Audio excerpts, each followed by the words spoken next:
Зя сайхан наадцгааж байна уу манайхаа хөдөө гадаа яваад сайхан л байгаа үсттэй. Би ямар ч хэлсэн хүссэн их сургуульд орсон шүү. Тэгээд одоо бичлэгийн үргэлжлүүлж хийхэд бэлэн болоод байна. Лайк, subscribe марталгүй дараад үзээрэй. Тэгэхээр сургуулийн жилийн эцсийн үйлрэл эхэлжээ. Монголд бол одоо 10 дугаар ангийн төгсөг үйлрэл юм уу та.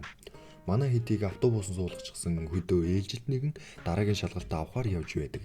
Сурагчид одоо уулын морд очиод юу гинэ одоо уйдаж үхэндээ яана гэж яхад Ёсүке манайхаа тэнд халуусанд ордог рашаа энтер байд юм бэ гэхэд икэг хүн хамгийн түрүүнд өөөр юм хамаагүй ордог усанд ордог газар байгаа мó гэж яах шиг сүдэг жоохон дуугар үгүй зүзэнэ цаанаас нь дуугаа вэ гэд тас нанжирдаа дамжив хөөхий амтэн бүр айхтар номхруулчихжээ. Чабара багш сурагчдад ирэх шалгалтын дүрмийг тайлбарлаж өглөө. Нэрээ манай хэд D ангиас ахаад C анги болж дэвсшээ юм байна. Ямар баярлууштай зүйл болов ээ. Тэгэхээр энэ шалгалтанд бүх сургуулийн бүх ангиуд, бүлгүүд оролцсон. Анги хүйсээр нь ялгаад бүлгүүдийг хооронд нь хольж групп болгоно. Өөрөөр хэлбэл хамт байгаад байдаггүй өөр бүлгийн сурагчидтай хамт 7 хоног ууланд амьдрна. Шалгалтын сүүлийн өдөр бясалгал, уран бичлэг, уран илтгэл, маратон гэсэн 4 шалгалт авлаа. Ер нь хингийн. Хамгийн гол нь шалгалтууд дээр л улаан шугамаад авахд болно. Харин улаан шугамаад авч чадахгүй бол группийн ахлагч нэг сурагчийг сонгоод хамтдаа сургуулаас хөөгдөнө. Ангийн сайхан сэтгэлд ангийн дарга Ёсүке шалгалтанд хэцүү зүйл гарвал надтай зөвлөлдөж болно шүү гэж уриаллаа. Гэхдээ эр имээр хуваагдчих болохоор октоудэд Сүзүнэ туслахаар болов. Гэхдээ зөвхөн ганцаараа биш, Күшидаг өөртөө туслуулахаар Сүзүнэ түүнийг сонголоо. Өмнөх явдлаас хойш амхан даалаа Сүзүнэ Күшидаг дайсагналцаад байхааргүй хамтарч ажиллахыг ятгах гэж хичээж байгаа нь. Нөгөө рүүийн чинь Аяна Кожид бялав нүдүүлээд ангийн үдирдэгчийн суудлаасаа огцроод C ангин D анги болоод бүр нэг буурчихжээ хөөрхий. Ядчил амьд мэлтэйгээл явж байгаа нэг юм. Гинэт олонний нүдэн дээр одоогийн шинэ сурагчдын зөвлөлийн дарга Нагумо хуучин дарга манай бүтээн нөхөрсөг өрсөлдөөн зохион байгуулъя гэж санал тавилаа. Удахгүй манай бүү төгсөөд явчих учраас Нагумо өөрөөс нь илүү болсон уугүй юу гэдгийг шалгах гэсэн гин.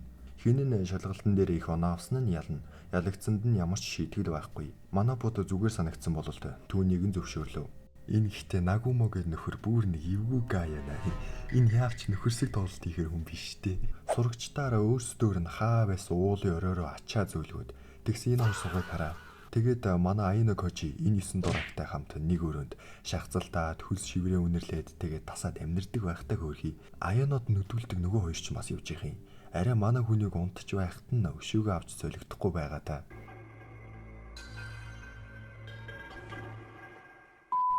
Гайг байгаа. Дараа нь сурагчид хоолны газар өдийн хоолоо идэцгээлээ. Охид хүүгүүд зөвхөн энэ үеэр л нийлдэг юм байна. Яг л сургууль энэ үед хоорондоо мэдээлэл солилцсон шиг. Сүзүнэ Күшидаг ятах гэдэл үзээд байна. Даанч өнөөх нь буруу ишээсэн сүг шиг заавал нэгнийхээ мууг үзэж байж үсэн тайлагдана гин. Хизүүч дамшиг юм а та.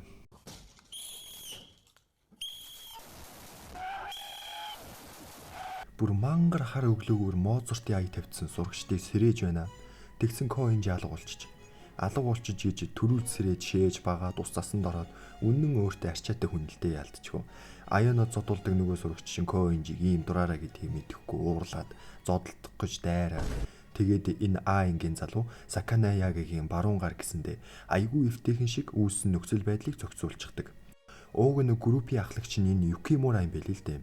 Группээ удирдах чадахгүй дээ жаахан өөртөө гутраад байгаа болол та.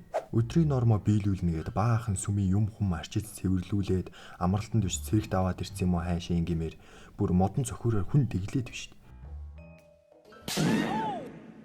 Хэдэн километр уул тойруулж гүйлгээд өдөржин мань хэдийг чангалж өглөө.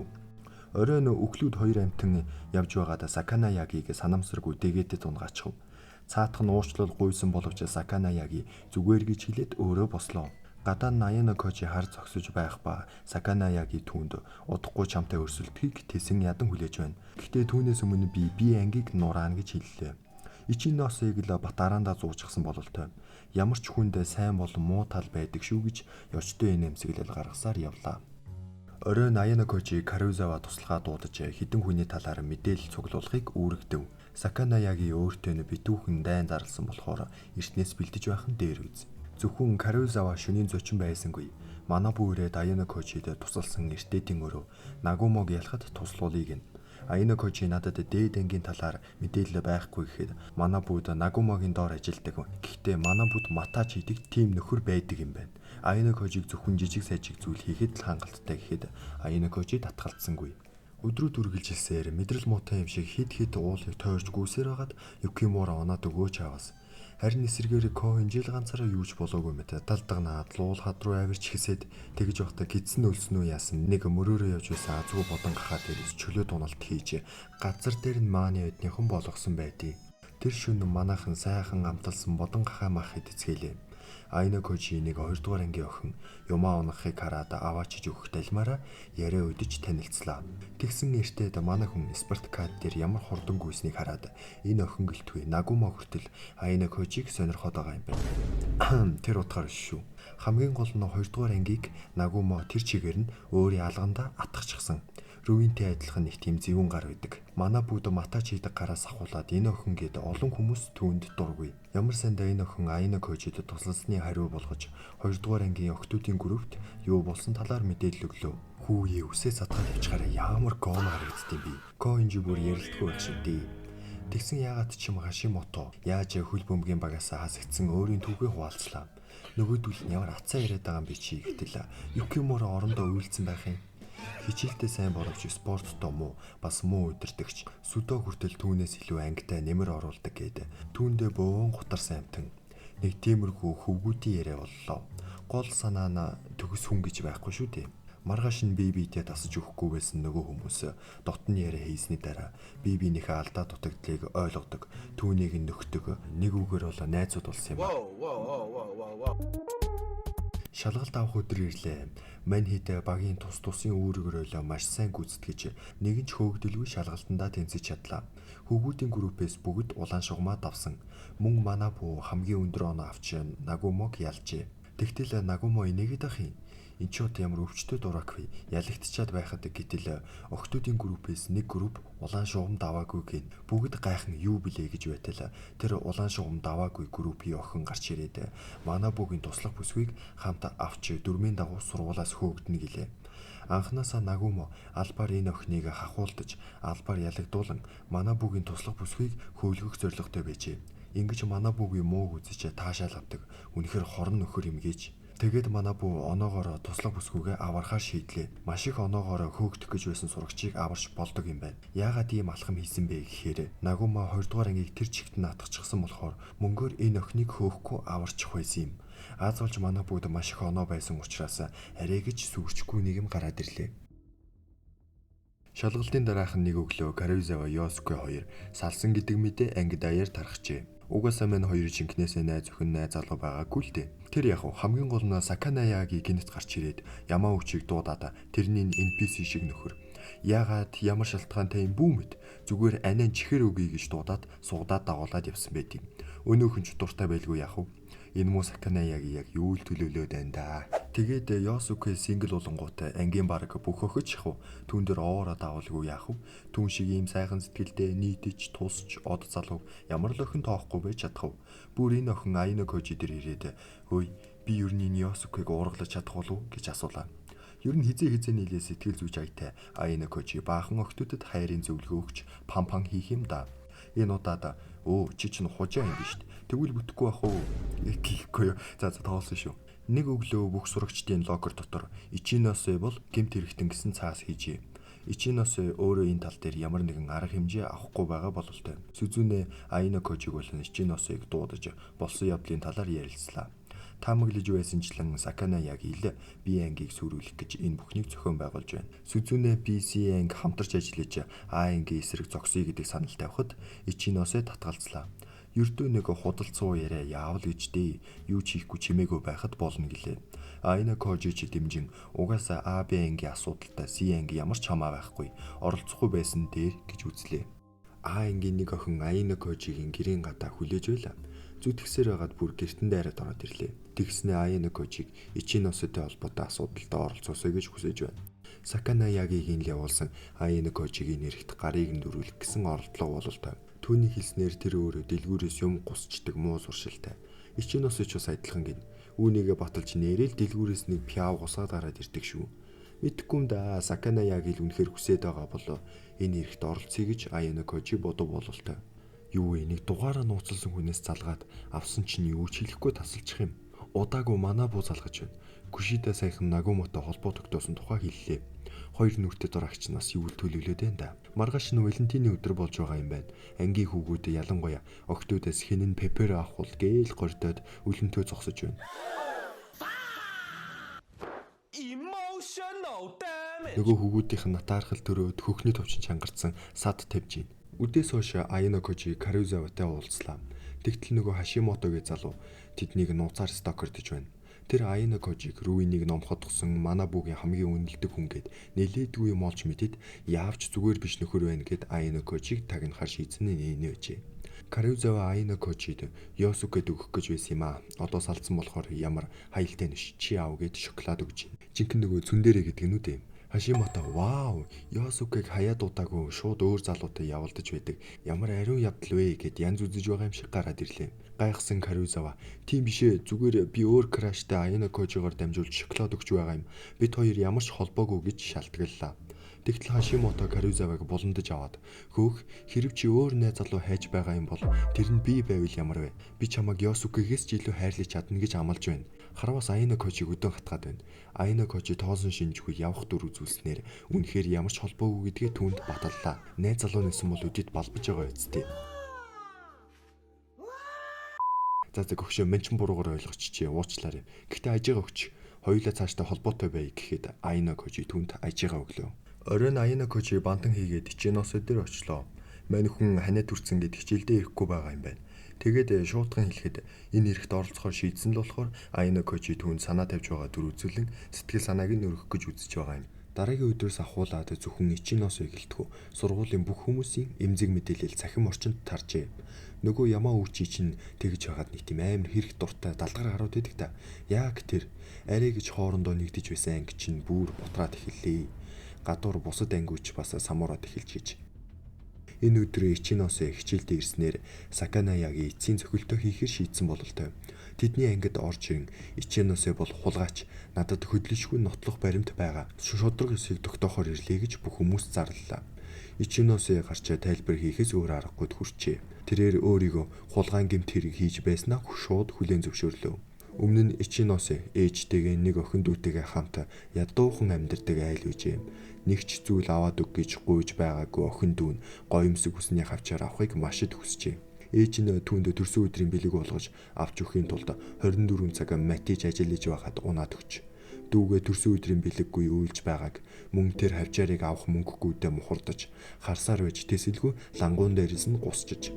Дараа нь ээж нь эмнэлгээс гараад Ичиносог хулгай хийснийг мэдчилгүй яахав. Шууд түүнийг алгадан авч лангуун үнснээс уучлал гуйлган хэргийг цагдаад мэдэгдэлгүйгээр өнгөрөөж чадав. Гэтэл ээж нь амьдралдаа үйлж байгаагүйгээрээ их үйлж байсан гэдэг. Түүнийг харах ямар л өлөг байв гэж. Тиймээс Ичиносо ээжийнхэн бахархлыг төрүүлэхээр ахлах сургуульд тэтгэлэг аван орж амьдралаа шинээр эхэлсэн нь өнөөдрийг хүрчээ. Энэ түүхийг сонссон ангийнхан нь Ичиносыг харах биш, харин улам илүү хүндэтгэх болсон байдаг ба сургуулаас Саканаягийг иймэрхүү суурхал тараахыг тас хоригдсон учраас Саканаягийн зүгээр л гараа татлаа. Энэ түүхээ Ичиносо зүгээр л гарч ирээд юу ч болоогүй юм шиг ярьчаагүй нь ойлгомжтой. Аяна Кожи түүнд санаа тавьчихгүйгээд байсан да. Тэгэхдээ шалсаар байгаад түүнийг үнэнтэй нүүр тулуулж өгчээ. Тэгээгүй болоо Ичиносо өрөөнөөсөж гарахгүй үнэнтэй нүүр тулахгүй зүгтсаар байх байсан. Саканаягийн ч үүнд тийм анханасаа ноцтой хандаагүй байж. Зүгээр л Аяна Кожитэй ингэж бие халаалт гэхүү дээ. Тийм юм хийсэн юм байна. Одоо жинкнээсээ жилийн эцсийн шалгалтан дээр хоёулаа өрсөлдөйг нь. Саканаягийн ялагдвал тэр сургуулаас хөөгдөн, харин Аяна Кожи ялагдвал түүнийг Си ангийн удирдагч гэдгийг нийтэд зарлана. Нөгөө бүх сурагчдын мэдээлэл задраад байсан да. Тэр чинь Аяна Кожигийн хийсэн зүйл байж. Кушидагаас тэр бүх мэдээллийг авч нөгөө Матаж нөхрөөр дамжуулан цахимд тараасан. Ингэж Аяна Кожи Кушидагаас мэдээлэл авч оронд нь Аяна Кожи түүнд сар болгон орлогоосоо түүнд өгнө. Яг юу болоод байгааг сайн ойлгодгүй. Ер нь энэ Кушидагийг яах бодолтой байгаа юм болоо. Бас Ичиносо Аяна Кожид баялсан сэтгэл болгож оройтсон ч гэсэн нэг шоколадаа өгдөг. Карузава дээр нэмэгдээд бас нэг цүн дээрээ орж ирж байх шиг байна. Гэсэн чинь яг үнэндээ 5 шоколад авсан юм шүү дээ Аяна Кожи. Явцын шалгалтаа манайхан бүгд сайн өгч нэг ч хүн хөөгдөлгүй үлдлээ. Тэгтэл Чабара багш сургуулаас дахин нэг шалгалт зарлсныг дуулгалаа. Тэр шалгалтанд 4 хоногийн дараа сурагчид 3 сайн гэж бодсон сурагчдаа мөн 3 муу гэж бодсон сурагчдаа санал өгнө.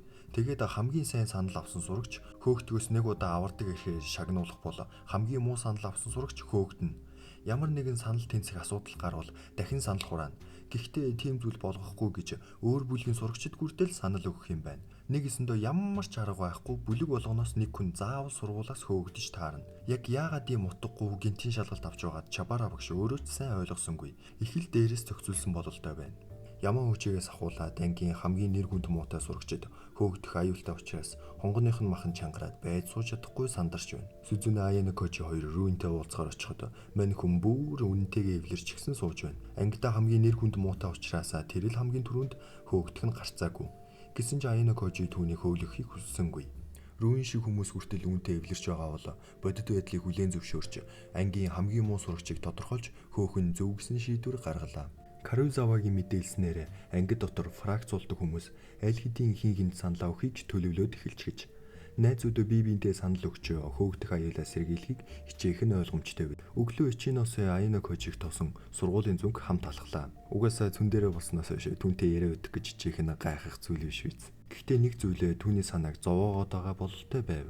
Замдаа бас Сакана Ягитэй тааралдаж нөгөө өрсөлдөөнөө түр хойшлуулж байгаагаа түнд дуулгалаа. Бас нөгөө сургуулийн захирал энэ шалгалтыг төлөвлөөгүй байж таарав. Аяна Кожигээ авал урт гараараа ийм хор хутгаад байх шиг байна. Ангид орж ирэхэд маш төгшүүртэй хүн болгон дор ямар нэгэн арга сүйгчилж харагдана.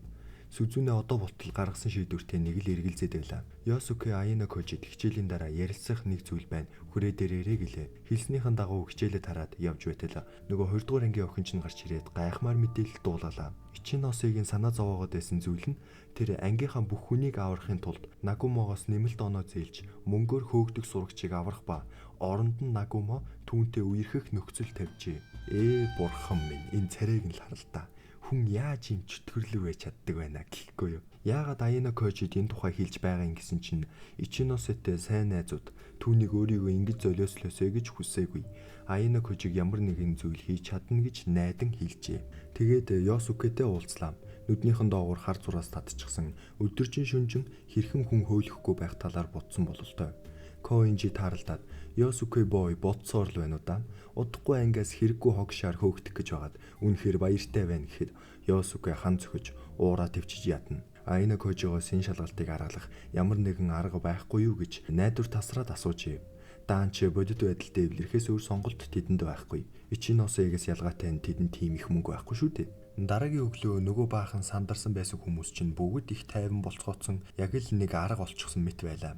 Тэгсэн Карузавагаас ангийн бараг тал хувь нь Аяна Кожи хөөхтөр санал нэгдээд байна гэсэн ноцтой мэдээ хүлээ авлаа. Аяна Кожи хамгийн түрүүнд Күшидэг дуудан түүнтэй ярилцлаа. Тэр л яг хэн ингэж ангийг чиглүүлээд байгааг мэднэ. Учир нь Күшидагаар л дамжуулж тэр хүн ангийг Аяна Кожигийн эсрэг болгож чадсан байгаа. Тэр хүн нь Ямаа Учиг гин.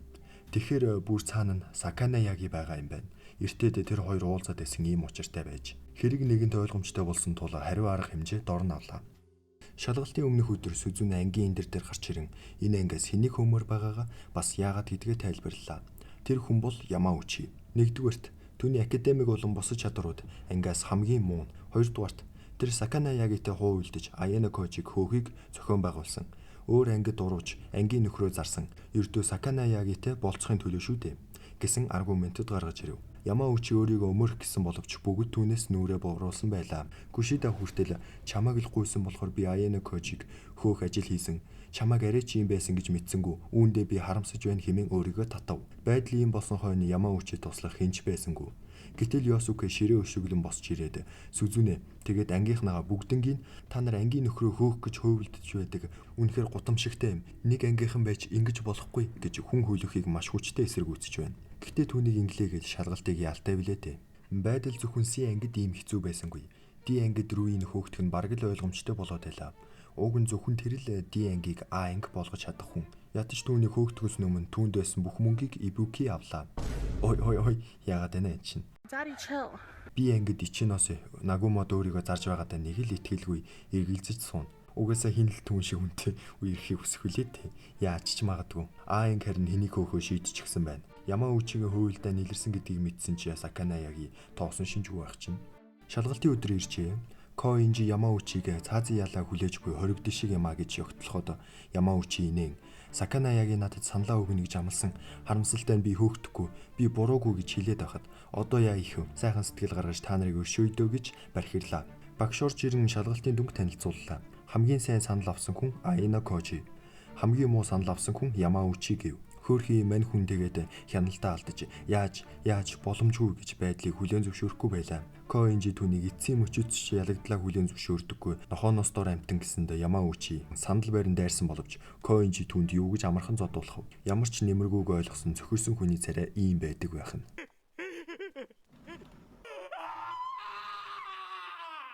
Ингээд Кацураягийн баруун гар энэ ногоо үстэй нөхрийг хөөжээ. Харин Ди ангид өмнө нь Карюзаваг дээрлэхэд байсан охин хөөжээ. Руин хүртэл гайхаад Аина Кожигоос юу хийсэн талаар асуулаа. Өмнөх өдөр нь Руины хоёр туслах Аина Кожигоос тусламж гуйж ирж л дээ. Тэгээд мань хүнд нэг гайхалтай санаа төрсөн нь Ичиносод дутаад байгаа тэр оноог нь Руинээс авч өгөөд оронд нь Ичиносогийн анги бүгд Руинд саналаа өгнө. Ингэснээр Руин хөөгдөх аюулаас аврагдахаас гадна Ичиносо тэр балер амтны гартаа бузруулах шаардлагагүй болж байгаа юм. Эцэст нь хүртэх ёстой зүйлээ хүртэх ёстой хүмүүс нь хүртжээ. Нэр Аина Кожи хамгийн сайн санал авсан байсан шалтгаан нь Саканаягийн анги бүгд түнд саналаа өгсөн байж Ямаучид өгнө гэж түнд хутлаа хэлжээ. Ер нь ягаад Саканаяги Ямаучигээр тоглоод хайчваа гэсэн чинь өмнө нь түүнийг дэгээдэж унгаасан болохоор гинэ. Саканаягийг оролдож болохгүй юм шүү манайхаа. Тэр хоёрыг уулзаж байхад шинээр ирсэн төр зуурын захирал Цукиширо гэдэг хүнтэй тааралддаг. Жинхэнэ захирал манай нөгөө цагаан үстэйх ямар нэгэн шалтгаанаар байхгүй байгаа юм байна. Тэгтэл Цукиширо Саканаягийг унгаагаад Аина Кожиг хананд шахав. Нэрээлийн Цукиширо гэдэг хүн Аина Кожигийн аавын бууны нохой. Мань хүнийг сургуулаас хөөлгөх зорилго өөртлөн иржээ. Шууд л ингэ сүрдүүлээд авдаг их айхтар нөхөр бололтойдог. Дараагийн хичээлийн жилээс уулзахыг тэсэн ядан хүлээж бай гэд яваад өглөө. Аина Кожи Саканаягийн эцсийн шалгалтын дээр хурдан өрсөлдөе. Энэ бууны нохой гай болж эхлэхээс өмнө гэж санал тавилаа. Саканаяа гэж дуртай зөвшөөрөв. Тэгэхээр жилийн эцсийн шалгалт ангиуд 5-5 спорт болон хичээлийн сэдв сонгоод өрсөлдөгч бүлэгтэйгээ өрсөлдөх юм байна. Анги нэг хүнийг ахлагчаар сонгох бөгөөд ахлагч ямар ч төрөлд оролцохгүй харин дэлгэсний цаанаас ангийнхандаа заавар өгч суuna. Хамгийн гол нь өрсөлдөгч бүлэгтэй ялагдах юм бол ахлагчийг сургуулаас хөөх болно. Саяны явдлаас болоод Ямаучи хөөгдсөн бас яагаад Аина Кожи хамгийн сайн санал авсан гэд ангийнхан Аина Кожиг ихэд сэжиглээд байсанд Аина Кожи сайн дураараа ахлагч болохоор нэрээ дэвшүүлв. Хамгийн сайн санал авсан түүнд хөөгдөхөөс хамгаалдаг нэг удаагийн эрх байгаа. Хин ч ахлагч болж хөөгдөх эрсдэл хүлээмээргүй байгаа болохоор бүгд түүнтэй санал нийлв. Үрдээс ярьж төхөрсний дагуу Аина Кожи Саканаягийн харин би анги Ди ангитай өрсөлдөхөр боллоо. Хараад байхад анги болгоно л хамгийн сайн санал авсан хүнээ ахлагчаараа сонгожээ. Юкимура энэ үед айл хэдийн Кацураягийн холбоо тогтоогод эхэлж гэж. Эртээд Саканаяги түүний баруун гарыг хөөсөн болохоор бүр ангиасаа холбоогоо туслаад Саканаягийг ялагдаасаа гэж хүсэж байгаа юм байна. Юкимура далимдуулаад Кацураягийн шиг мундаг гарыг өөрийн ангид мөнгөөр шилжүүлчих гэсэн санаа гаргасан боловч тийм илүүдэ гарсан мөнгө байхгүй л дээ. Гэхдээ яхав Кацураягийн Саканаягийн сонгох магадaltaй төрлүүдийг урьдчилан хэлж өглөө. Ихэвчлэн хичээлийн сэдвтэй холбоотой зүйл орж ирэх юм байна. Тэгээд шатар бас орж ирэх юм байна. Кацураягийн өөрийн оролцох төрөлдөө албаар хичээхгүй байж болно гэлээ. Шатар бодвол Саканаягийн Аина Кожитэй нэг эсрэг нэг хийх төрөл биз. Тэгээд Сүзүнэ ангиас хин ямар төрөлд оролцвол сайн гэдгийг чагсаагаад хүснэгт гаргачиж. За болж. Харин шатар дээр Аина Кожи Сүзүнэг оруулъя гэлээ. Аина Кожи түүндээ шатар зааж сургах юм байна. Ангид дотор нэг асуудал байсан нь Ёсуке Ямаучи хөөгдсөнд одоо болтол шаналаад байгаа бололтой. Бүр ангийнхандаа хүртэл муухай харьцаад байх юм. Өөрт нь сайн охин өөрийг нь тайтгаруулах гэж оролдсон боловч бүр зодхно. Коинжи гарч ирж хөөрхий охиныг түүнээс хамгаалав. Ууг нь ийм хүн биш юмсан да. Шалгалтын дээр багийн спорт гарч ирвэл түүний хэрэг гарах нь ойлгомжтой. Ер нь л цаашид ингээд байвал си ангид талтай. Ганц сайн лидер нь шүү дээ. Тиймээс Аина Кожи түүнд баахан сургаалаа айлтж ухаан орууллаа. Үргэлж боломжгүйг бодож түүндээ шаналж гацаж байдаг. Тэр үед Ямаучиг хөөлөхгүй байх ямар ч арга байгаагүй. Тийм болохоор хийсэн хамгийн зөв алхам нь л тэр байсан. Бодит нөхцөл байдалтай эвлэрч цааш алхахыг боддгоо гэдэл эхлээ сайн загнаж уйлуулад авлаа. Гэхдээ чи чаднаа, чамайг өнгөрсөн ард үлдээ чи ирээдүрөө тэмүүлж чадна гэдгийг нэг тиймэрхүү утгатай зүйл хэлсэн байдیں۔ Тэгээд түүнд дахин цааш амьдрах итгэл өгдөг юм уу да. Маргааш нүрдийн тэр сайхан сэтгэлтэй жинхэнэ Ёсуке маань ангидаа эргэж ирсэн юм. Ингээд шалгалтын өдөр боллоо. Гэтэл ягаад ч юм хамгаалдаг ирэхгүй байж Руин Ди ангийн ахлагчаар ирж байх юм. Юу зэтсэн юм бол доо гэж. Тэгээд ахлагч нар тус тусын өрөөндөө орцгож бэлэн байдалд орлоо. C-Angi спорт голцоо төрөл сонгосон бол A-Angi хичээлтэй холбоотой төрөл сонголоо. Хамгийн ихний тэмцээн сакс. Тэмцээн эхлэхэд C-Angi салхийг хагалж тэргүүлж эхэллээ. A-Angi-хэн ихээхэн муу тоглож байснаас гэхүүдээ тоглолтын дундаас сайн амарсан сүдог орууллаа. Үүнийг мэдэж байсан Саканаяги албаараа муу тоглож байжээ. Гинэт амир тоглоод эхэлсэн A-Angi-хэн аль болох сүдог сэтгэл санаагаар унгаах гэж үзсэн боловч Сүзүнэгийн бэлтгэсэн нохоо юу гэж тийм амархан тэлтэрхэв. Чадвараа тултал нь гаргаж тэднийг хожлоо.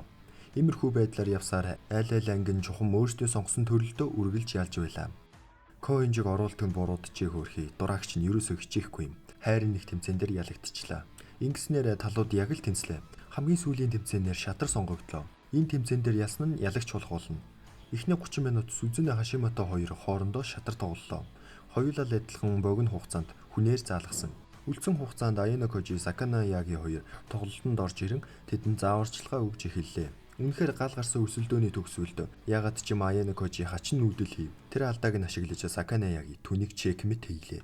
Ингээд ялагч A-Angi Саканаяги дараа нь яагаад тийм сонин нүүдэл хийсэн юм бэ гэж Ayano Koji-гаас асуухад Цукиширо гинэт гарч ирээд би Ayano Koji-гийн нүүдлийг албаар өөрчилсөн юм. Хэрв тэгээгүй бол Ayano Koji чамайг амархан ялах байлаа гэв. Мобоны нохой тэдний тоглолтод хөндлөнгөөс оролцож бүснэлж хайсанд дараа нь Саканаяги Ayano Koji хоёр дахин шатар тоглоод нэрэл Ayano Koji түүнийг ялцчихав. Ayano Koji-г шатар дээр ялах хүн энэ дэлхийд байхгүй гиндэ. Саканаяги Ayano Koji-г баг багт нь White Room дотор харж байжээ. Багасаа эцэгхийн хайрыг мэдэрч үзээгүй робот шиг лабораторид төрсөн цагаас шатар тоглож хамгийн ухаантай хүн болох туршилтанд бэлтгэгдсэн түүнтэй өрсөлдөх гэж Саканаяги ч бас өөрийгөө нууцхан бэлдэж иржээ. Тэгснээ гарааг нь атгаад хайр гэдэг зүйл чиний төсөөлж байснаас чинь амдэн зүйл байдаг юм шүү гэж түүнд мэдэрч үзээгүй хайрыг нь ойлгуулахыг хүссэн бололтой. Гэхдээ бас нэг Ayano Koji-гийн сүн дээр юм биш шүү дээ. Хамгийн сүүлд нь C-Angi маань буцаад D-Angi болжээ. Харин B-Angi Ruined ялагдчихаж Ruined болсон хойно бохир заван арга ашиглаа биз. Тэднийг хариуцж байсан багш B-Angi маш муу гүйцэтгэл үзүүлсэн гэж дүгнэн дундаас нь зогсоожээ. Ayano Koji сургуулийн захиралтай Цукиширогийн талаар ярилцжээ. Ер нь л нэлээд асуудалтай нөхөр яваад байна гэж. Захирал Ayano Koji-гоо сургуулаа төгсөөд ер нь яах бодолтой байна гэж асуухад Ayano Koji ирсэн газар руугаа буцах байхдаа тэндээ очиод ментор хийн. Хамгийн гол нь энэ сургууль сурж байхдаа ангийнхнагаа хамгаална гэлээ. Ерөнхийдөө хуучин амьдрал руугаа буцахаас өмнө ангийнхантайгаа сайхан дурсамж үлдээе гэж бодсон бололтой. Ayano Koji дараа нь багш нарыг цуглуулж Цукиширог саяхан болсон бүх эмх замбраагүй байдлын буруутан гэж тайлбарллаа. Хэрвээ Ayano Koji-гийн араас иймэрхүү хүмүүс ирээд сургуулийн системд нөлөөлөд байвал хэцүү яа та. Ерөнхийдөө тэд нар хоорондоо түр нэгдэж бууны нохой эсрэг зогсохоор зөвлөлтцгөөлөө. Манай бүгийн 3 дугаар ангийнхны төгсөлт болжээ. Сургуулаараа тэднийг үдэж өгөх парти хийж байлаа. Ayano Koji Сүзүнэг ахыгаа явхаас өмнө нэг нүүр тулаад уулзчааж гэхэд даанч Сүзүнэ айгаад чадахгүй байсаар байлаа. Ингээд зуны амралт эхэлснээр сурагчид гэртээ харих нь харж сургуулийг зүүрэн хоосорч үлдэв. Манай бүү явхаас өмнө Ayano Koji-д Сүзүнэг харж хандаж байгаарэ гэж захиж үлдээгээд яг явах гэж байтал Сүзүнэ шин төрхтэйгөө эцсийн мөчөд түүнтэй уулзгаар гарч ирдлээ. Бараг 3 жилийн дараа ах トゥ хоёр ингэж уулзаж байгаа мó да. Хуучны зөвхөн ах шиг л болохыг хүсдэг байсан Сүзүнэ одоо өөрчлөгдөж илүү бие даасан өөрийнхөө илүү мундаг болжээ. Үүнийг харсан ах нь баярлаж чамайг 2 жилийн дараа төгсөх хүртэл чинь энэ хаалганы гадаа хүлээж байх болно. Тэр үед өөрийгөө ямар мундаг болсноо ахтаа харуулаарэ гэдэг салах ёс хийлээ. Энэ үед Ayano Koji Ruined-тэй дахин уулзлаа. Орж ирэнгүүтээ мань хүн рүү агсарч дайрч байна. Нөгөө хөв тавилантайгаа эвлэрчихсэн байсан хүн чинь одоо бүр сэхэд удахгүй Ayano Koji хазна энэ сургуулийн шатаан нэр цус нь буслаад эхэлж гэж. Дараа нь Цукиширо энэ үйлрэл гэхэд хэрвээ чи сургуулаас гарахгүй бол би White Room-ээс өөр сурагчид авчирч чамайг тултлан шахна гэж их л зөвүүн яжилж байна. Тэгэхээр Ayano Koji надаас илүү White Room-ийн бүтээгдэхүүн гэж байхгүй гэсэн юм. Нууцаар тэгж уулзаж байхдаа ангийнхаа нэг охинд баригдчихлаа. Энэ нэг охин доншуулчиж явсаар байгаад Ayano Koji-гийн бараг бүгдийг мэддэг болчихож. Ер нь л үүнээс хойш хүнд мэддэхгүй байхад их хэцүү болох нь тэ. Бүр Karuizawa Ayano Koji хоёр жогтоо гэд олон хүмүүс гадарлаад эхэлчихэж. Тэгээд маш гинтийн байдлаар Ayano Koji Karuizawад үерхэх санал тавилаа. Хайртайтай ч биш. Зүгээр л хайр гэж юу байдаг талаар White Room-ээс сурч чадахгүй тэр зүйлийг Karuizawagаас мэдэрч үзхийг хүссэн оролдлого. Тэгж байхдаа ч түүний царай нэмсэглэхгүй байгаа нь үнэхээр аимшигтай. Бичлэг таалагдсан гэж найдаж байна. Subscribe болон лайк марталгүй дараарай. Тэгээд удахгүй season 4-ийг нь оруулах. Түр бай.